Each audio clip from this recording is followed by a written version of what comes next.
Hi guys, welcome to episode 30 of Tiger Heart Chats. I just want to thank everyone that's been giving us all this positive feedback since we did the shows at ISE this year. We've had lots of people contact me, particularly the ones that haven't heard the show in a while. So I'm really happy to hear that we've got some old schoolers and some new schoolers joining us. Today, I've got someone that I really wanted to meet at ISE this year, but both our diaries were going in different directions. And sadly, I wasn't able to land her and have a discussion with her this time, but I managed to get her today. She's an incredible person. She's really cool. I've known her for a long time, actually, and it was really weird because when I was chasing her I forgot that I'd met her before, and I felt really guilty about it. Have we met before? And she was like, yes, we met loads of times, Sanj. I was like, oh.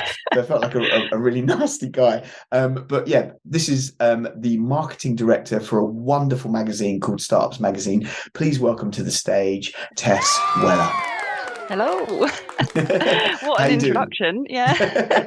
I just wanted to apologise at ISE because, you know, we're all like kind of frantic running around. Oh, yeah, no.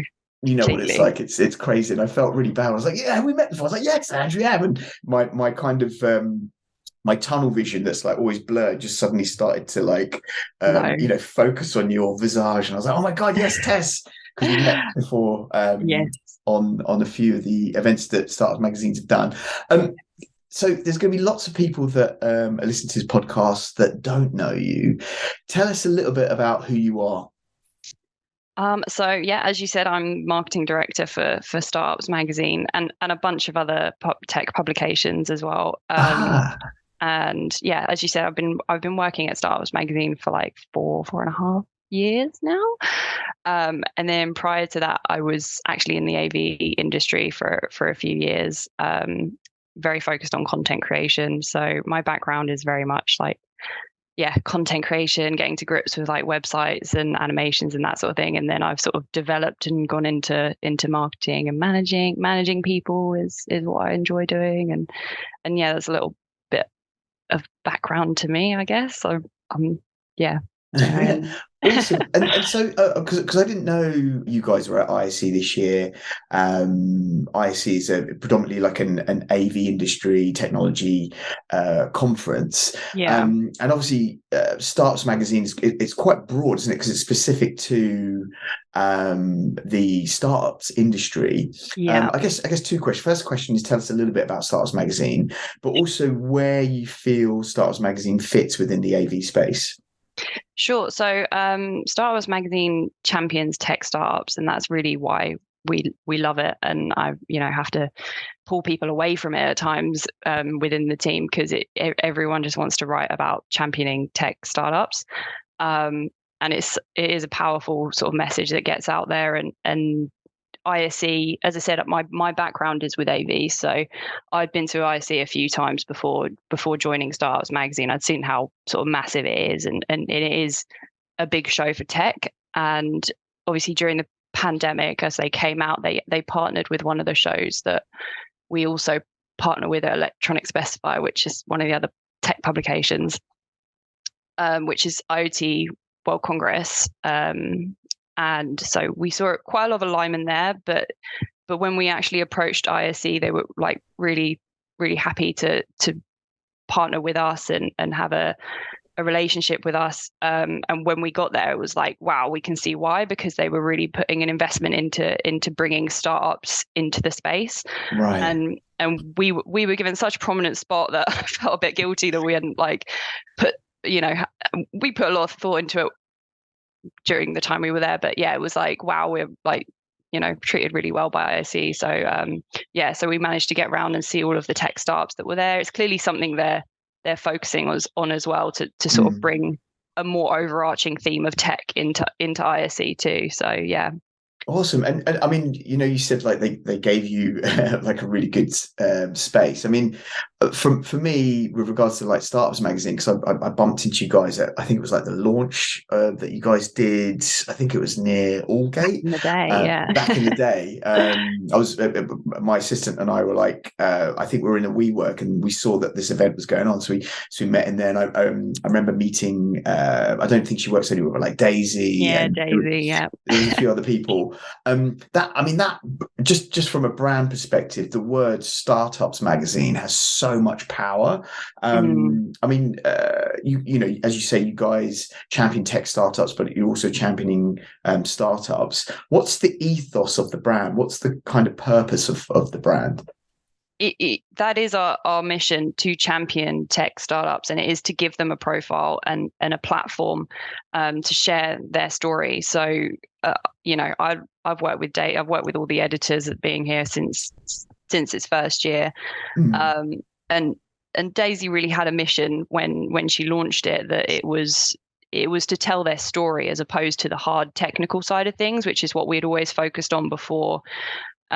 With the electronics publication. So that was the nice thing, that it was sort of breaking away from, yes, it's still sort of tech startups, but actually it's about the process and all of the things they go through, you know, whether that's sort of a mental health journey, how they work with their co-founder, the sort of services and just the failures and successes that they can pass on to other startups, so that they can learn from essentially their mistakes or successes. Yeah, no, totally. And so you've been there for so about 4.5 years. Yeah. But that's in tandem with Electronic Specifier. Yes. Tell us about Electronic Specifier. So Electronic Specifier has been in the electronics industry for 18 years. It's one of the top publishers in Europe. If not, it is the top publisher in Europe, if I can be a little bit pitchy. But yeah, so it's a big publication. We go to a lot of shows and have a lot of presence. And it is what it says. It's an electronics resource for electronics engineers. It's a website, it's a magazine, and yeah, it's sort of all encompassing as a trade publication, but it's very B2B focused, whereas Startups Magazine is obviously, it looks pretty, it sits on a table, people can pick it up, and it's a bit more of a coffee table mag, whereas Electronic Specifier is quite hard hitting and has those conversations with companies in the electronic space, more focused on the tech, which is also massive, very important as well, because all the electronics engineers need to get ideas and know what's on the scene as well. So sort of balancing those two.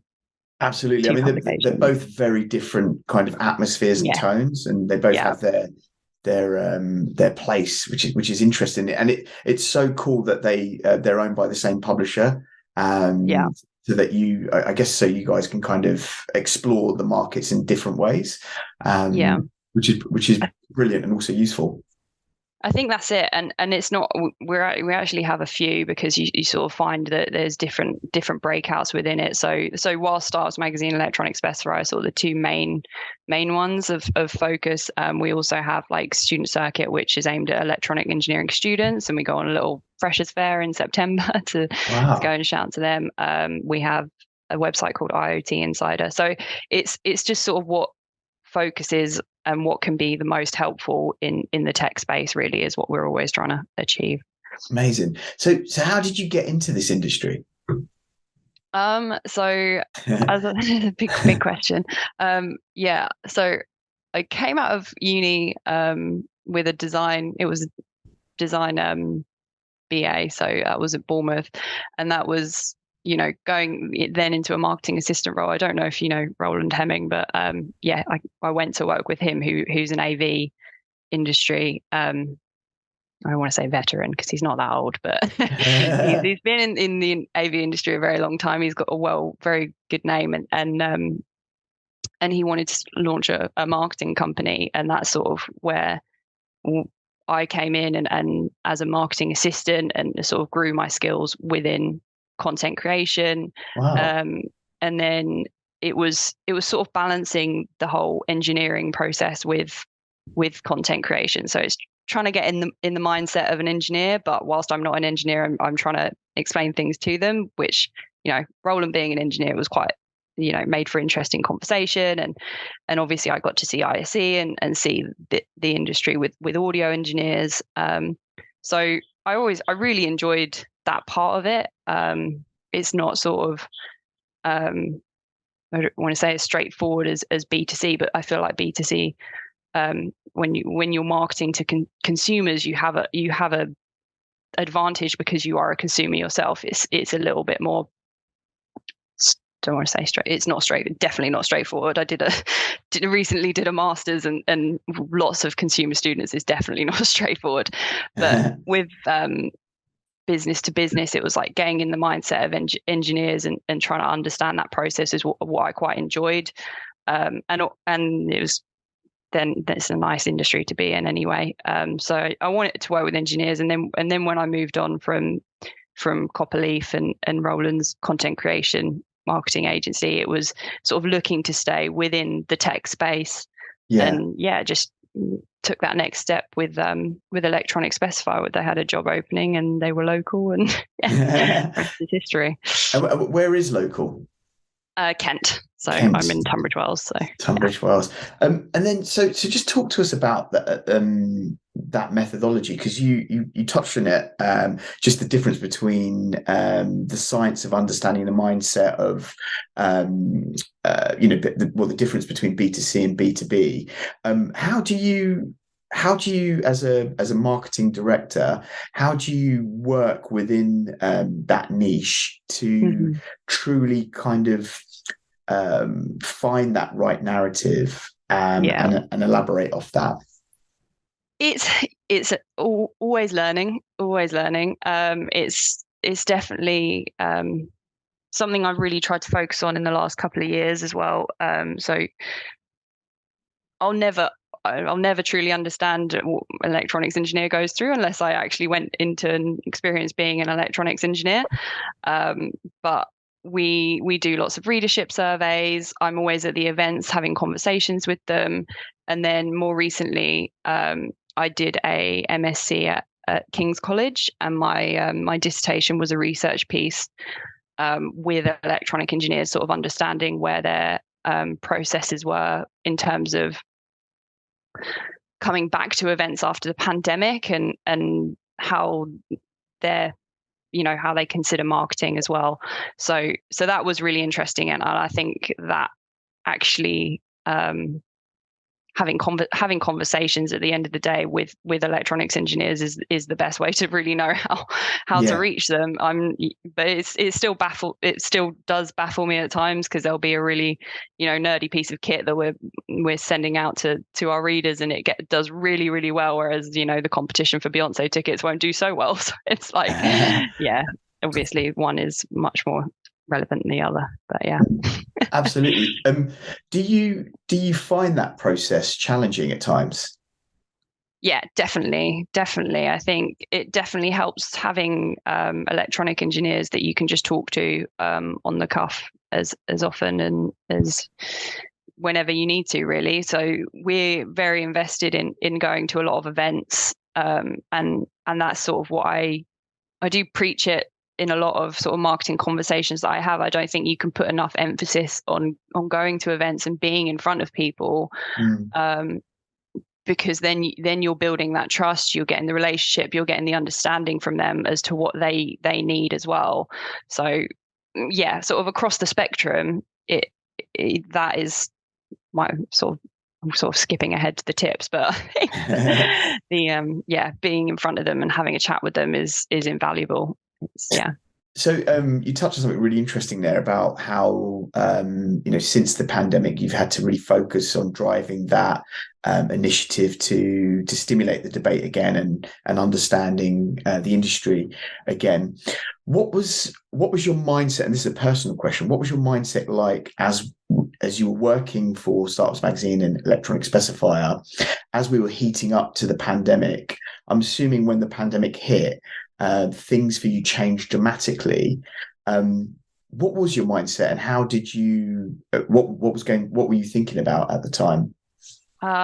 Initial panic, because I work in events. Am I going to have a job tomorrow? No, it was it was just interesting to really, really shift everything. So we did a lot of webinars, a lot of virtual events during the pandemic, Right. which, you know, obviously not having that in-person touch, it's nice to be able to go back and do that. But obviously it created such an amount of flexibility for people as well that you know, they've stayed quite prominent too. But it also, we focused on our podcasts as well. So we saw, you know, 3 times the amount of listeners during the pandemic. Obviously everyone's listening to their podcast and from home and finding the information there. So yeah, we just had to switch verticals away from events and put some more focus online. And I think that's what everyone did, isn't it? So yeah. Yeah, No I mean, exception. lots of companies did it. Some companies did it well, some companies did it badly. I mean, I noticed from Startups Magazine, you guys were very there was a lot of energy there for you guys, and a real strong appetite to seize the opportunity within the digital realm whilst everyone was on lockdown. Yeah. What were the key learnings for you as a marketing director during that process?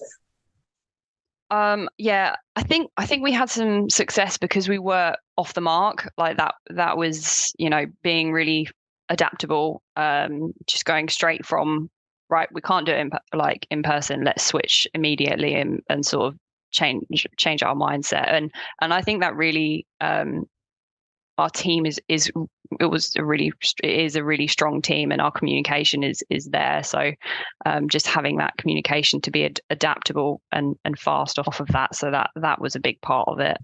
Connecting with people digitally is brilliant, and obviously connecting with people physically is better, and so much more powerful. But I feel there was a laziness before the pandemic where people were like, yeah, okay, we'll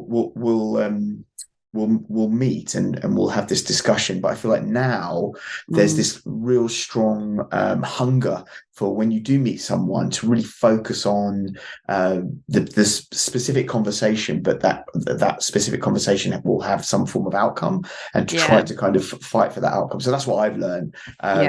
You know, this is the second IC that's been in Barcelona and like open, where we're doing face to face. But I just felt like the last IC, this one that just went, was like I just did so many deals, and I don't feel like I've ever done so many deals that quickly in my life. It was just brilliant. And I feel because we were kind of restrained for a long time, it allowed us to, as professionals, become more just better at what we do.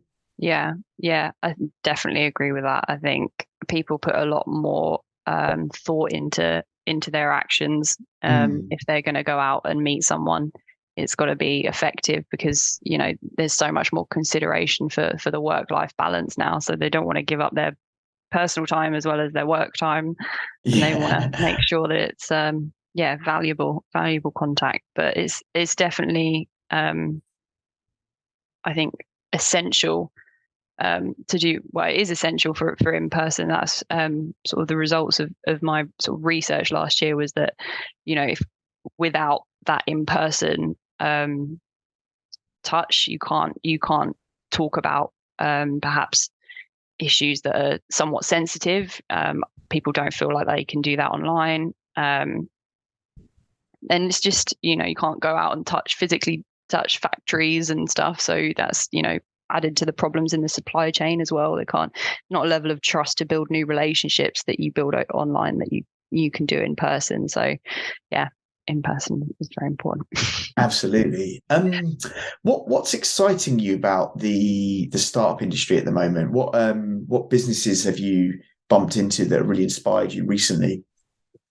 Well, definitely at ISE there was such a massive shift, obviously with the Metaverse and virtual, you know, VR headsets and all of the above. That's really exciting. Obviously AI is what everyone is talking about as well at the moment. But yeah, I thought at ISE it was really cool how there actually wasn't a huge amount of hardware, which is what we've seen a lot of of shows you go to that are sort of startup focused and tech focused, it was actually quite a big focus on software, which was interesting in terms of, you can build little avatars. You can there was one that was actually recreating sort of virtual reality, but without having to put a headset on, which I thought was really interesting. I need to talk to the editor who went around and actually spoke to them all. That's Anton at the moment, yeah. And then just with regards to, is it the Hustle Awards? The Hustle Awards, yeah. Yeah, talk to us about that. So, I've been the cogs behind the machine, one of the cogs in the machine for 4 years since 2018. Was that longer? No, 2018. Yeah, 2018. Yes, and the Hustle Awards was always sort of discussed back in the day with me and Daisy, but then obviously COVID hit, so it was meant to go with some partners at the Oval Space in Hackney in 2020. We were going to do a big event, but then obviously COVID hit. Our partners sort of switched focus as everyone did, but we sort of said, no, we want to keep going. Like, this is something that we want to build upon. So we had an entirely virtual Hustle Awards in its first year, where we just spent the whole of July shouting about our winners and our shortlist online, which everyone else was online at the time anyway. So it was successful. And then in 2021, we took it into a hybrid form. So we had about 100, 200 people join online, and then we had 60 in person at the Finsbury Business Centre. Oh, cool.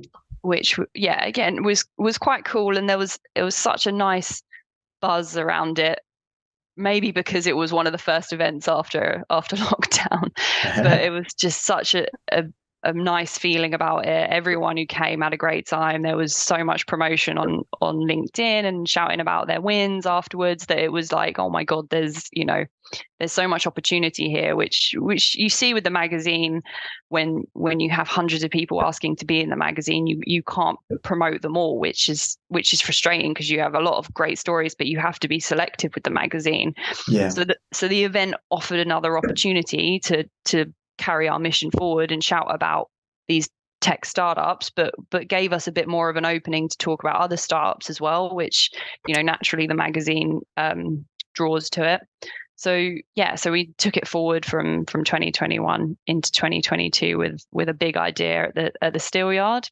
Yes. Which actually I'd been to for the Pro Sound Awards, I think a few years ago, and Stormzy had showed up, so I was like, well, that's going to be a cool venue. Yes. And I actually pulled in Rachel Hamilton. Do you know her? Yeah. I know her very well. Awesome. Yeah, I pulled in her, and I pulled in Roland Hemming with the content creation agency Copperleaf, and and we all sort of pulled together to make this amazing event in 2022, which it really was. So we're going to do it again in 2023, and it's it's exciting. It's in it.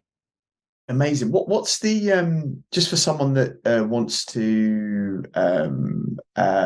submit an entry, what's the kind of value for them? Obviously they're going to get lots of exposure, but just from the marketing director's mouth, what would you say to someone that's interested in submitting themselves for an award at the Hustle Awards? Yeah, well, it does come down to the exposure at the end of the day, and that's everything to a startup. Is they've got to get their word out there, they've got to get in front of investors and start promoting their product. And whilst again, as I said, like in the magazine, you do have investors flick through it and relationships built that way, but it comes down to that in-person nature again. Like you're going to be networking with investors in a room, you're going to be in front of them shouting about how you've won, and it gives them something to go back to them with and say to their existing investors and go, I've won this award, and that's how we're progressing into the future. So it does come down to the promotion at the end of the day, and it's all about the announcement culture on LinkedIn as well. So absolutely something to it's the key word there is hustle. We're all there to we're all here to hustle to make to make business, which is fine.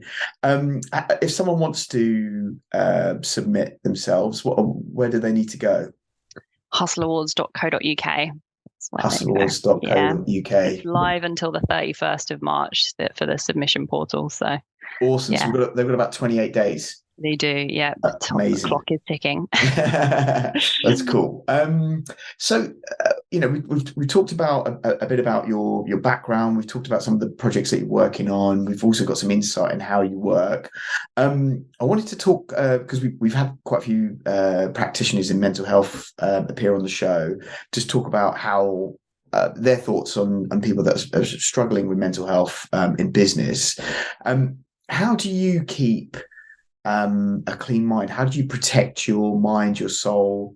This industry is fast paced. It's brilliant and it's great that it's fast paced, but how do you protect yourself mentally? Good question. I think, well, for me, and actually it doesn't sort of get driven home enough, exercise. I live and breathe. If I don't go to the gym in the morning, I'm not, my mental health, just I can feel it deteriorating throughout the day. It's like you can process so much with a walk or a run or just a little bit of exercise during the day. And even in the office, it's away from exercise, it's sort of, if it is a big day and there's a lot to do, then I just make sure that there's 10-20 minutes where you can come out and regroup and have a little breathing space, because it's quite a lot at times, but yeah.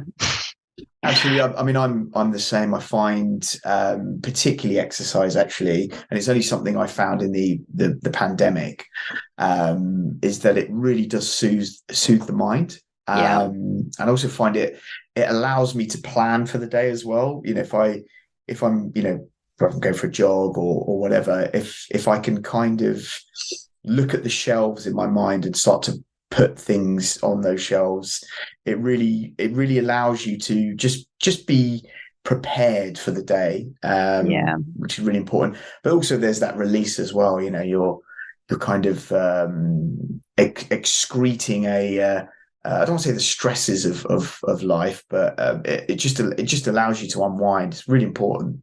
Yeah, I have a lot of my epiphanies when I go for a run as well. It's like I'm like, oh yeah, the Hustle Awards. Oh yeah, I can work with Rachel and Roland on that. Yeah, that definitely came after a run. I was like, yeah, that was a good one. Awesome. And I have a really good team as well. I manage 15 people day to day, so wherever I need to, I can delegate as well. They really help with my mental health. Being able to talk to them and sort of communicate needs. Absolutely. I mean, I'm on the same page again with you. Is you've got to surround yourself with people that you trust, people that also listen to, people that you value when they speak, but also just people that understand you. Even sometimes you can be around people where they just know they understand where you are mentally without having to say anything or do anything. It's you're only as great as the people you collaborate with. So I agree with that too. Yeah, I'm very fortunate in that, I love the people I work with, and it's I think that's such a big thing. If you don't love your team, then it's hard to be happy. I think, to be happy in a job, but yeah. Well, there's a lot of people that are in the rat race, and they're kind of in that grind. Like there's times before the pandemic, I'd get the train into town and I'd see the same people every day. And then over the pandemic, didn't see them. And then getting that train now and again, I see the same people, and they just, I mean, I could be wrong. They could be the happiest they are in their mind, but it looks like they're insane, kind of in that, I don't know. I don't know, life's too short to be sad, that's how I feel anyway. I like the tagline, you're not a tree. If you're not happy, you can move. That's a wicked quote. What's next for you? What are you looking out for your future? That is a good question. I'm very much about sort of learning and trying to bring in new skills where I can. As I said, I've just finished my MSc, which was part-time with my current job, and that was quite a big thing. So I am having a little break this year. And then I think I'd like to sort of get a bit more back into the content creation side, but actually more software focused. So I'd like to learn a little bit more that way, and just improve in my current role as with my team. I've been the marketing director for a year and 6 months, right.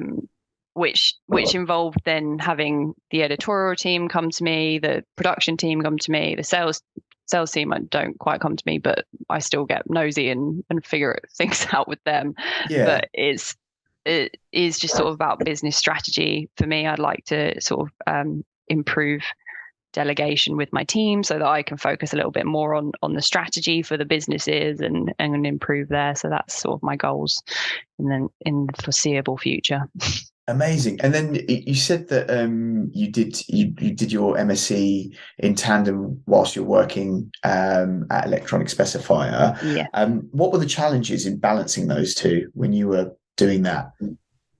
Well, it was, I want to say, it was well timed with COVID. So everyone was indoors anyway. Couldn't get out a lot for my social life. So basically sacrificed any sort of social life to crack on with the MSc. And it was the case when everything returned to normal as well. I just didn't see much of my mates whilst I was doing it. So yeah, well, it probably wasn't very healthy, but I've come out of it. Well, I mean,